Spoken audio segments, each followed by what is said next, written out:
네, 지금 시간이 들으시는 분이나 제가 말하는 사람이나 좀 발표하기가 굉장히 힘든 시간대인데요. 그래서 제가 특별히 세션 안에 이벤트를 준비했습니다. 그래서 질문을 제가 준비했어요. 그래서 재빨리 맞추시는 분에 한해서 제 앞에 있는 티셔츠를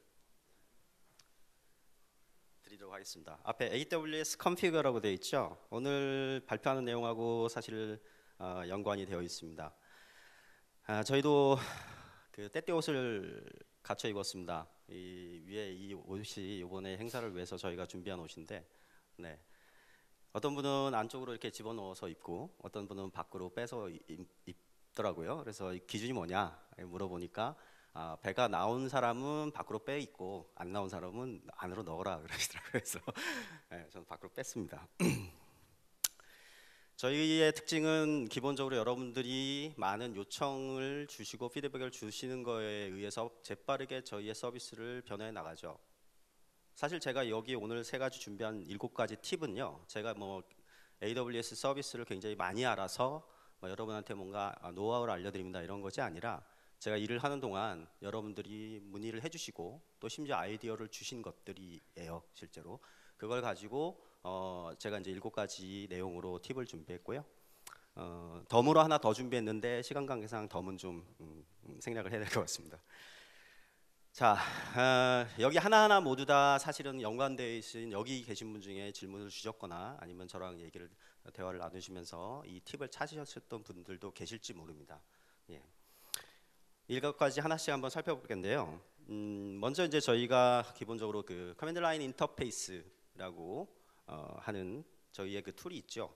사실 여러분들이 인프라에 대한 저희 인프라를 자동화하거나 아니면은 실제로 운영을 하는 데 있어서 이러한 커맨드 라인 인터페이스 CLI를 많이 사용을 하십니다. 특히 자동화를 위해서는 또 많이 사용을 하게 되죠. 근데 사실 이 내용이 깊게 들어가면요, 굉장히 많은 팁들이 존재를 합니다. 그 중에서 이제 두 가지를 말씀드릴 건데, 컨피규어의 어떤 내부 구조라고 해야 되나요? 실제로 좀 깊은 내용. 그 다음에 웨이터의 사용법을 말씀드리도록 하겠습니다. 저희 CLI 툴은 여러분들이 다양한 형태로 다운로드를 받으실 수 있죠. 아카이빙 된 걸 받으실 수도 있고요. 기본적으로 파이썬으로 구성되어 있기 때문에 여러분들이 PIP를 이용해서 인스톨을 하실 수도 있습니다. 아주 간단하게 말씀드리면은 저희의 명령 구조는 AWS를 치시고 그 다음에 대상 서비스명을 넣으신 다음에 그 다음에 해당하는 오퍼레이션, 즉 서브 커맨드라고 불리는 것들로 이런 식의 어떤 문법 형태로 구성이 되어 있습니다. 도움말이 필요하시면은 그 끝에다가 help를 치면 언제나 나오죠. 설명이요. describe instances help 치면은 여기에 어떤 옵션들을 넣을 수 있다 이런 게 나옵니다. I am 대상이다 그러면 마찬가지고요. 아웃풋 포맷 형태는 JSON, 텍스트 혹은 테이블 형태로 여러분들이 아웃풋을 보실 수가 있습니다. 근데 여기 AWS Configure라고 보통 해가지고 컨피그레이션 하실 텐데 디폴트는 JSON이죠. JSON 포맷이고, 만약에 오크나 시드나 이런 것들로 여러분들이 그랩 이런 걸로 이제 후처리를 하시거나 아웃풋에 대해서 후처리를 하고 싶으시면은 탭으로 구분된 텍스트 아웃풋 형태가 또 보시기가 편하실 거고요. 탭은 구조화된 형태죠. 그래서 이제 이 AWS Configure 내용이 있습니다. 실제로 컨피규어 보통 인스톨 하셔가지고 보통 그냥 디폴트로 하서 쓰시죠. 시크릿 키나 액세스 키 넣으셔가지고. 그렇지 않게 쓰시는 분은 계신가요? 네. 사실 디폴트로 이렇게 하시면은 액세스 키를 넣으시고 시크릿 키를 넣으시고 그다음에 디폴트 리전 네임을 넣으시면은 기본적으로 대상 리전으로 가죠. 이번에 오늘 리전 발표되었는데 저희 리전의 리전 네임이 어떻게 되는지 아시나요? AP 노스이스트 대시 2입니다. 네, 2예요. 전 내심 제로가 되길 기대했는데 대시 1은 어디죠? 도쿄 리전이죠. 네. 디폴트 아웃폼은 JSON입니다. 그래서 AWS Configure 다음에 사실 서브 커맨드가 있어요. 네, 뭐냐면은 리스트라고 하면은 여러분들이 세팅해 놓은 내용들을 이렇게 전체적인 세팅 내용들을 쭉 한눈에 보실 수가 있습니다. 그리고 실제로 컨피규레이션도 여러분들이 각각 여러분이 값들을 지정해 가지고 예를 들면 전체적인 밸류의 값들을 하나의 그룹으로 만들어서 지정을 해줄 수가 있어요. 그래서 이제 그걸 하는 것이 get 셋이고요. 예를 들면 여러분들이 디폴트로 한 것에 대해서 configure 해서 get region 하면은 리전의 값이 나오죠. 근데 이런 게 있습니다. 여러분들이 자, 프로파일이라고 하는 것은 일종의 그 설정 값들의 모임이에요. 그걸 한 그룹핑하는 건데 이걸 설정을 안 하면 이제 기본 값은 프로파일 값은 그러니까 디폴트가 되는 거죠. 그래서 set profile 하면 여기서는 .prod라는 이름으로 얘를 묶는 겁니다. 그래서 그 prod로 묶인 이 설정 값들의 리전은 US East, West 2로 하겠다 이런 의미입니다. 그래서 프로파일은 설정 값들의 그룹이고요. 그래서 이런 형태, 프로파일이라고 하는 네이밍으로 여러분들이 그 그룹명을 지정해 주실 수가 있어요. 그러면 실제로 그러면 내부에서 어떤 식으로 이것이 저장이 되느냐? 자, 저희 그 CLI 설정 파일은 크게 두 개로 구성됩니다. 하나는 .aws credential이라고 하는 게 있고요. 그다음에 .aws config가 있습니다. 왼쪽은 AWS SDK가 모두 지원하고요. 인증에 대한 정보만 담고 있고요. AWS config 파일은 CLI에서만 사용되는 내용을 담습니다. 자, 그러면 이것이 실제로 어떻게 작동을 하냐면은 왼쪽에서 credential에 대해서 자, 우리가 prod.w access key 값을 어떤 특정한 값으로 넣었다. 그러면은 이거는 왼쪽으로 이렇게 들어갑니다. prod 위에 꺽쇠 prod라고 하는 것들이 되는 거고요. 그래서 이게 여러분들이 실제로 여러분이 디폴트로 하셨으면요, 꺽쇠 값 안에 들어있는 대괄호 안에 있는 것이 디폴트로 돼 있으실 거예요. 그 다음에 시크릿 키 왼쪽으로 들어가고요. 그 다음에 요 값은 오른쪽에 이렇게 들어갑니다. 프로파일 프로드라는 대괄호 밑으로 들어갑니다. 네, 그래서 여러분들이 실제로 디폴트 컨피규레이션이라고 부르는 것도 사실은 일일이 그 명령어를 치시면은 각각의 컨피규레이션 값들을 이렇게 지정을 하실 수가 있고요. 만약에 여러분들이 디폴트가 이미 있는데 디폴트로 해서 꼭 그 위에 대괄호에 디폴트로 해가지고 이 밑에 값들이 있을 거예요. 근데 만약에 프로드를 만약에 이렇게 해서 생성하면 어떻게 되냐면 요 파일 밑에 즉 디폴트라고 되어 있는 것 밑에 그러니까 대괄호 프로드로 해가지고 크레덴셜 값 파일 안에 그것이 연이어서 들어가게 됩니다.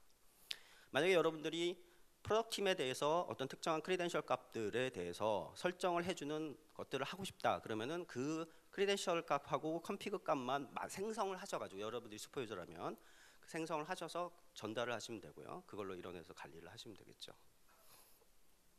그 다음에 웨이터입니다. 웨이터라는 건 뭐냐면은 어떤 특정 동작이 완료될 때까지 기다리는 거예요. 예를 들면 여러분들이 EC2 인스턴스가 딱 떠서 얘가 러닝 상태인가를 체크해가지고 뭔가 후속 작업을 해야 된다고 생각을 해봅시다. 그러면 어떻게 해야 될까요? 이렇게 쉘 스크립트로 짜셔야겠죠. 인스턴스 아이디로 스테이터스를 가져온 다음에 루프를 계속 돌리는 거예요. 인스턴스를 계속 체크해가지고요. 뭐 한 1초에 한 번씩 체크해가지고 되면 이제 엑스트에서 빠져나와서 그 다음 뭐 가시던가 이렇게 스크립트 짜야겠죠. 근데 뭐 이렇게 짜시는 것은 당연히 그다지 깔끔해 보이지 않죠. 그래서 저희가 제공하는 것이 웨이터입니다. 이렇게 구현을 하면 됩니다. 그래서 EC2 밑에 뒤에 wait 해놓으면 되고요. 그래서 인스턴스 상태가 러닝 일 때까지 얘가 기다립니다. 물론 ID 값은 인스턴스 ID 해당 대상 ID 값은 저게 이제 지정을 하게 되는 거죠. 그래서 구성이 sub 커맨더 그다음에 waiter name 그다음에 describe instance 이건 옵션 이런 식으로 구성이 됩니다.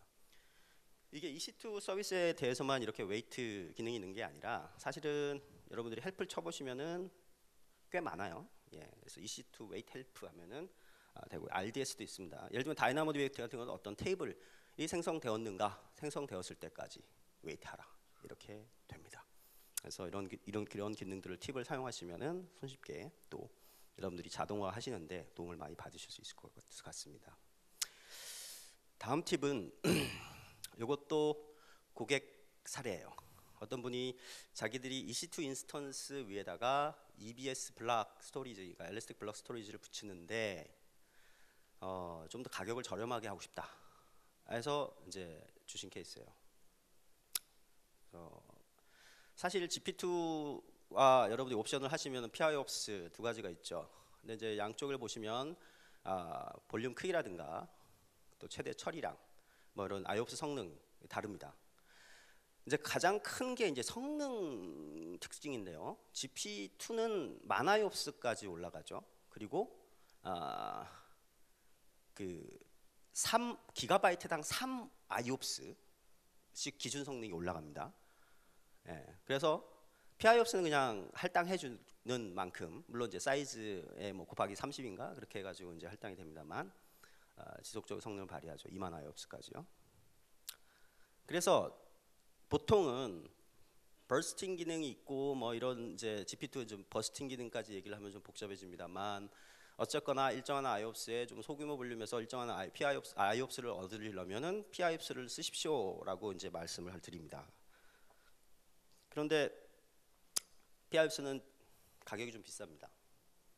예, 그래서 이분들이 생각한 거는 이제 GP2가 사실은 기준 성능이란 게 있어요. 그래서 이게 볼륨 사이즈가 커지면 커질수록 기준 성능은 올라갑니다. 그리고 이게 이제 세이빙을 했다가 우리 이제 돈을 저금한 듯이 저금을 했다가 버스트 기능으로 그걸 좀 더 순간 성능을 끌어올려서 사용하는 게 버스트 기능인데 사실 1001테라가 되면은 버스트 기간이 없어져요. 그러니까 3000 IOPS가 최대 성능이 되고 그리고 여러분들이 3344, 그러니까 3.3테라 정도가 되면은 기준 성능 만 IOPS의 최대 IOPS를 쓸 수가 있습니다. GP2도요. 사실 3000 IOPS도 엄청 높은 IOPS죠. 네. 그래서 이런 내용을 통해서 보시면서 이분들이 이야기하신 내용은 자 이겁니다. 8000 IOPS로 2테라 디스크 운영을 하기 위해서는 GP2와 PIOPS 중에서 어떤 거를 사용하는 게 좋을까? 네, 우리 월 계산기로 두드려 보면 이렇게 나옵니다. 자, GP2는 2667GB의 8000 IOPS 기준 성능을 달성하고요. 버스트 기능은 당연히 없지요. 이미 그냥 기준 성능 그대로 균일한 성능을 냅니다. 예, 월 $1286 도쿄 리전 기준이고요. PIOPS는 267GB면은 8000 PIOPS를 쓸 수가 있어요. 네, 1631, 예, $2006. 버지니아 가면은 버지니아는 요 가격보다 훨씬 쌉니다. 60% 정도 됩니다. 먼슬리 캘큘레이터를 한번 리전을 바꾸시면서 한번 테스트해 보시면 보실 수가 있어요. 굉장히 유용한 전 팁이라고 느꼈습니다. 근데 이제 제가 앞서 장표에서 잠깐 설명을 안 드린 게 맨 오른쪽 아래 RDS의 경우는 3000 IOPS가 GP2 최대입니다. 네. 자, 그다음에 이제 VPC 플로우 로그입니다. 여기 질문이 하나 있거든요. 여러분들 이제 VPC 플로우 로그라고 하는 것은 결국 VPC의 기준으로 혹은 VPC 안에 있는 네트워크 인터페이스에 들어오는 그리고 나가는 트래픽에 대해서 기록을 남기는 거죠. 기록을 남기는 겁니다. 그런데 요거에서 기록을 안 남는 트래픽이 저희 문서에 4종류가 있습니다. 4종류를 지금 아시는 분 찾으셔도 돼요. 네, 검색을 해보시면은 나옵니다. 없으신가요? 없으면 이거 제가 가지겠습니다. 그 4가지가 뭐 이거죠. 아마존 DNS에다가 던진 쿼리, 그 다음에 뭐 같은 VPC 피어링이 되었지만 내qu의 소유가 아닌 상대 VPC에 대한 트래픽, 그 다음에 169.254.169.254. 메타데이터를 가져올 수 있는 쿼리, 그 다음에 DHCP 트래픽, 요 4가지는 빠집니다. 빠지는데 뭐 다 보안적인 이유죠. 딱 들어보시면 알겠지만 그걸 허용하면 어쨌거나 네트워크 토폴로지를 어느 정도 캐치해낼 수 있기 때문에 그런 부분들은 보안적인 이유로 아마 막혀 있는 것 같고요. 여러분들이 요 클라우드 와치 로그 서브스크립션 컨슈머라고 하는 AWS 랩스에 들어가면요, 요 클라우드 포메이션 스택이 있습니다. 그걸 가지고 오셔서 디플로이를 딱 하시면요, 클라우드 와치 로그, 그다음에 일레스틱 서치에서 VPC 플로우 로그를 여러분들이 키바나를 통해서 바로 보실 수 있는 그 인스턴스가 딱 떠집니다. 그래서 여러분들이 로그 보통 이제 이 내용들이 이제 보통 클라우드 와치 로그즈라고 이제 뒤에 나옵니다만 다음 시간에 이제 제가 클라우드 와치 로그즈를 좀 깊이 다룹니다만 클라우드 와치 로그즈에 이러한 내용들이 이제 들어가게 되고요. 그 VPC 플로우 로그가 다 와치 로그즈라고 하는 로그 안으로 다 들어갑니다. 그래서 얘가 이제 그 키바나 일레스틱 서치가 이제 인스턴스가 하나 뜨고 키바나라는 여러분의 오픈 소스 대시보드가 연결돼서 이렇게 이쁘게 VPC 플로우 로그를 볼 수가 있습니다. 그래서 뭐 예를 들면 뭐 404 에러라든가 아니면은 뭐 어떤 좀 이상한 또 IP 이런 것들도 다 필터링을 해서 검색해서 보실 수가 있고요. 뭐 예를 들면 에러 로그라든가 에러 메시지라든가 이런 것들도 역시 보실 수가 있는데 요 예제에는 VPC 플로우 로그즈만 나오는 것이 아니라 그 람다 서비스에 대해서도 마찬가지로 시각화를 하실 수가 있고요. 그 다음에 클라우드 트레일 또 마찬가지로 여러분들이 보실 수 있습니다. 클라우드 트레일은 여러분들이 어떤 리소스에 대해서 여러분들이 변경한 것에 대한 모든 로그죠. 예. 네, 이게 이제 세 번째 팁입니다. 네, 제가 좀 약간 빨리 하는 이유가요. 이제 앞서 시간이 약간 길어가지고 제가 좀 제 시간을 좀 짧게 가져가야 돼서 제가 왜냐면 이제 다음 바로 휴식 시간이거든요. 여러분 휴식 시간은 지켜야 되는 그죠? 네. 세션 발표는 못해도 휴식 시간은 꼭 지켜야 되는 게 기본. 자, 런 커맨드는 이런 거죠. 여러분들도 뭐 흔히 많이 운영상에서 이제 그 접하게 되시는 거지만 굉장히 복수의 인스턴스들에 대해서 동일한 어떤 명령, 예를 들면 뭐 쉘 스크립트 같은 걸 돌려야 되는 상황이 있을 겁니다. 윈도우면 저 파워쉘 스크립트를 돌리셔야 되는 상황. 일괄적으로 한 번에 쫙 돌리게 해주면 참 좋겠죠. 그런 요구사항들이 많이 있었습니다. 그리고 내부적으로도 여러분들이 게임 서버를 운영하실 때 그런 요구사항들이 상당히 많죠. 다수의 게임 서버 대상이 되는 그룹에 대해서 일괄적인 어떤 뭐 게임 서버 내에 어떤 그 컨피그레이션을 바꾼다든가 아니면은 어플리케이션 스택들의 컨피그레이션을 조정해야 된다든가 이런 것들이 필요하실 수 있습니다. 이것을 저희가 지원하는 게 바로 런 커맨드입니다. 네, 윈도우 원래 사실 요 장표를 제가 2주 좀 전부터 쓰기 시작했는데 그 당시에는 사실은 윈도우즈만 됐었는데 그 사이에 리눅스도 지원을 하게 바뀌었더라고요. 그래서 또 화면을 다시 떠야 됐던. 그래서 원격 명령을 수행하시려면 뭐 당연히 답은 말씀드렸고요. 런 커맨드입니다. 이게 화면이 어떻게 되어 있냐면요. 아마 화면이 말씀드리기 전에 이게 왜 필요하냐면은 실제로 여러분들이 많은 인스턴스에 대해서 일관된 작업을 할 때 사람이 진행을 하게 되면 이제 실수할 확률이 굉장히 높아지죠. 더 중요한 거는 어떤 일을 그런 스크립트를 누가 돌렸는지 이 모든 서버들에 대해서 일관적인 컨피그레이션 조정을 누가 했는지 이런 것들을 알고 싶습니다. 오딕 관점에서 굉장히 중요하죠. 이런 것들이 런 커맨드라는 서비스를 이용하면은 다 로그 형태로 기록에 남게 됩니다. 리저브드 EC2 메뉴 안에 있어요. 근데 찾기가 좀 어려운 게 이게 도쿄 리전에서는 요 커맨드가 없습니다. 아직 글로벌하게 다 GA가 된 건 아니에요. 그래서 이제 버지니아나 이런 쪽에 가셔서 EC2 항목 누르시면 리저브드 인스턴스라고 해가지고 커맨드라고 해가지고 메뉴가 하나 있습니다.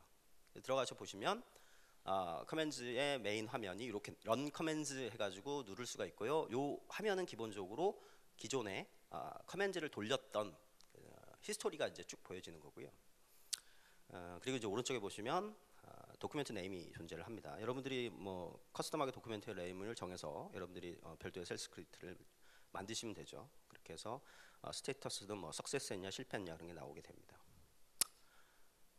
그래서 이제 보통 실행을 하면은 이렇게 바뀌었습니다. 며칠 전에 보니까 이렇게 바뀌었더라고요. 그래서 오른쪽에 보시면 윈도우즈, 밑에 보면 리눅스도 존재하죠.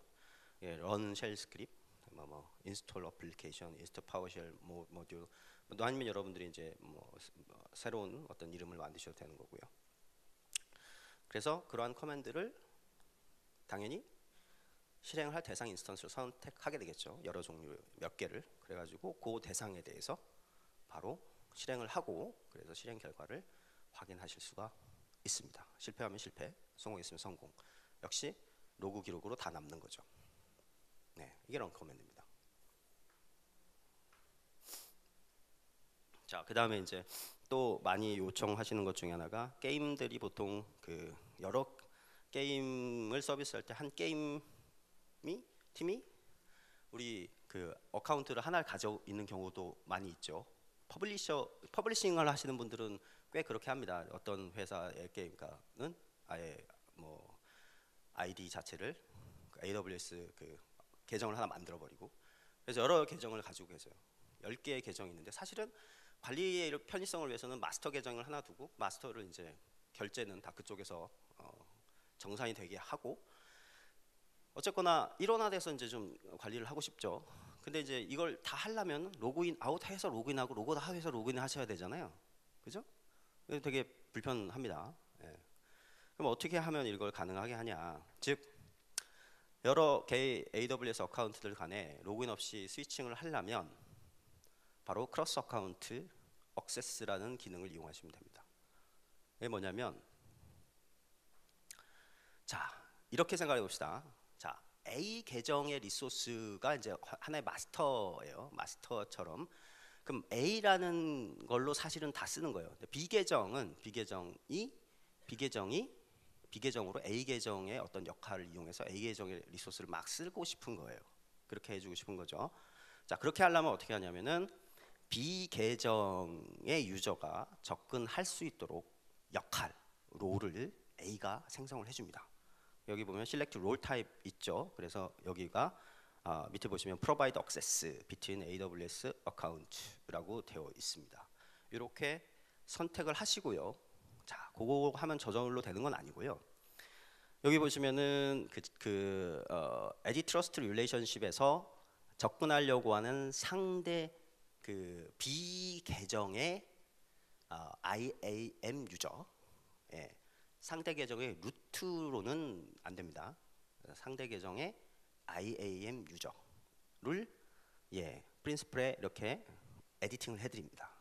그렇게만 하시면 되고요.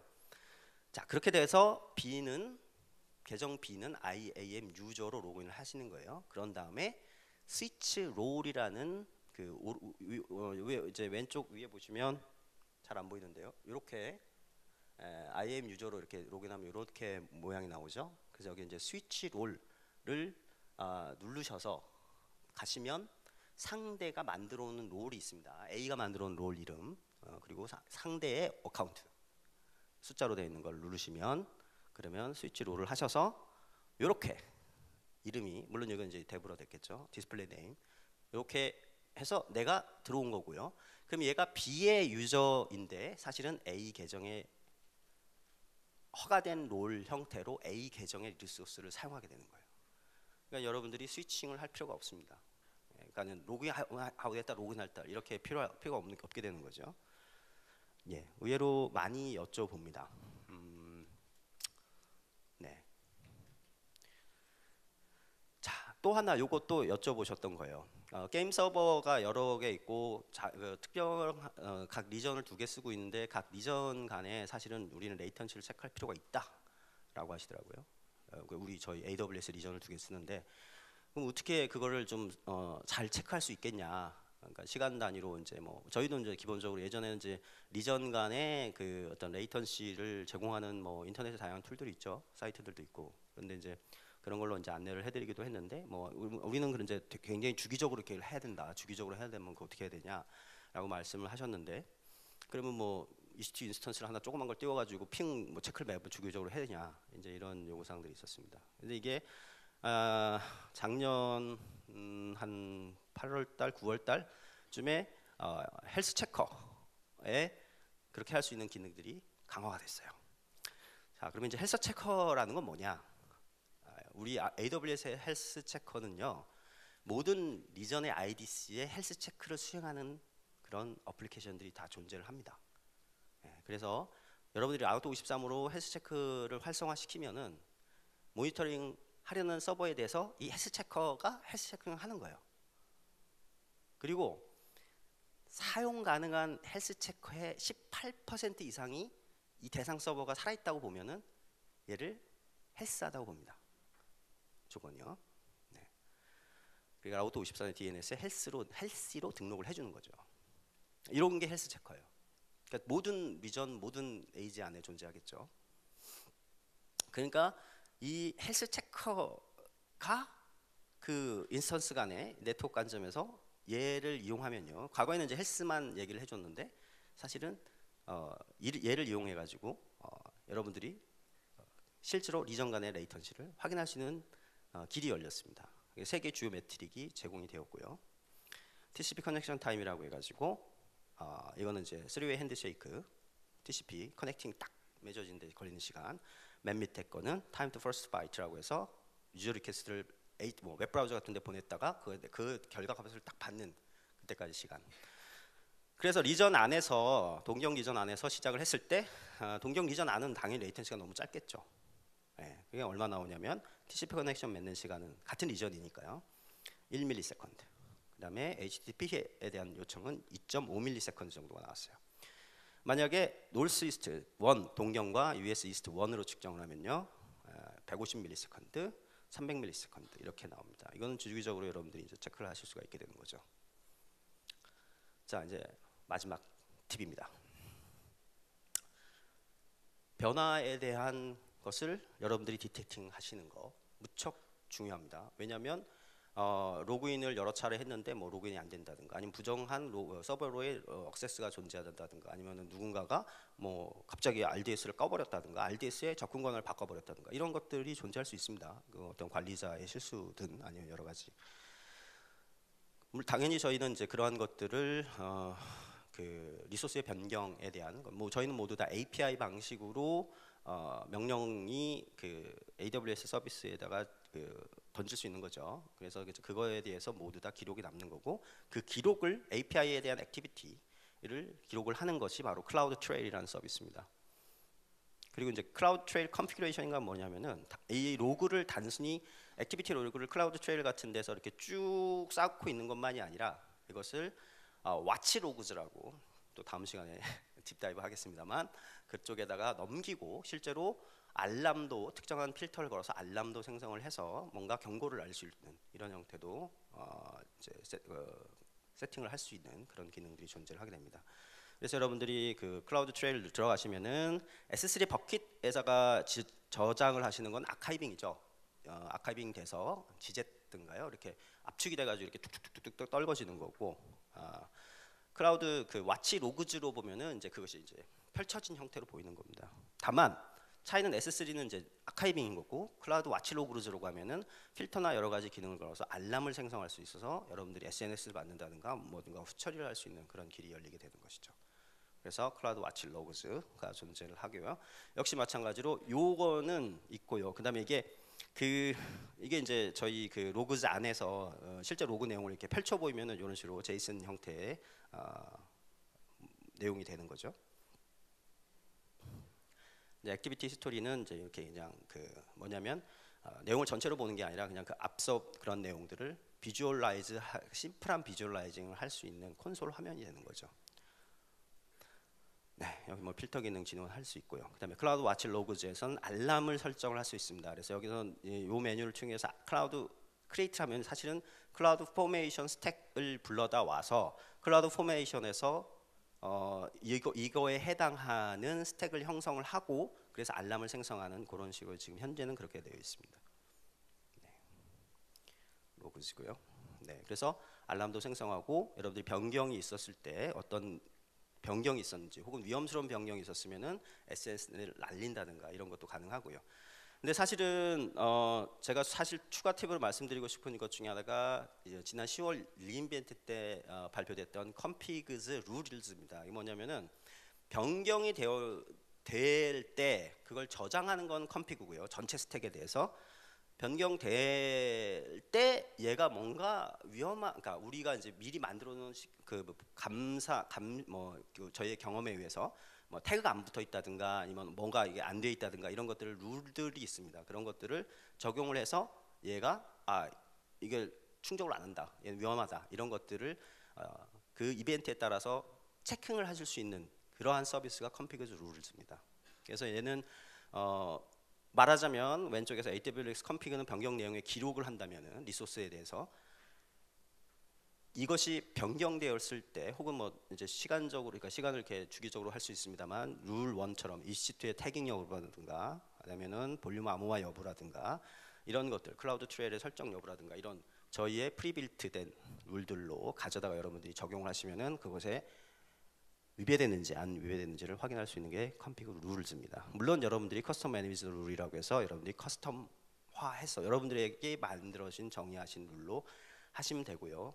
람다는요. 람다 만약에 여러분이 config 룰즈라고 하면은 람다에서 그 config 룰즈에 대한 이벤트 소스를 지정하셔가지고 또 람다를 실행하셔서 위험한 어떤 위배된 인스턴스가 뜬다 그러면은 못 뜨게 만든다든가 이런 것도 역시 마찬가지로 구현을 하실 수가 있습니다. 네, 시간 관계상 좀 빠르게 진행했습니다. 네, 이제 다음 휴식 시간이니까요. 저는 이제 이 발표는 여기까지만 하도록 하겠습니다. 네, 감사합니다. 네, 장시간 경청